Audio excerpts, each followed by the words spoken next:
Hello hi అందరికి. ఈరోజు వేరే ప్లేస్కి వచ్చిన. ఎన్ని మేకలు ఉన్నాయి, ఎన్ని బర్రెలు ఉన్నాయి, అక్కడ కూడా ఉన్నాయి, మస్తు ఉన్నాయి ఆ ప్లేస్లో కూడా. ఈరోజు నాకు నిన్న ఒక్కదానైనా మేకలు కాడ, ఈరోజు 1 2 3 4 5 నెంబర్స్ తోడొచ్చారు నాకు.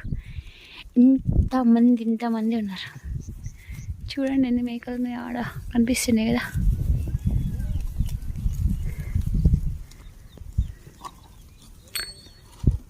ఒక్క మేక 12,000 15,000 పోతే 700 కిలో మటన్. బాగుంది ఇది ఏదో. టైంపాస్ అది బాగా అవుతుంది. నిన్నటి నుంచి మేకల కాడికి వస్తున్నా కదా, మంచిగా టైంపాస్ అవుతుంది. ఏం పని చేసుకోవద్దు, మేకలు కొనుక్కోవాలి, మేపుకోవాలి.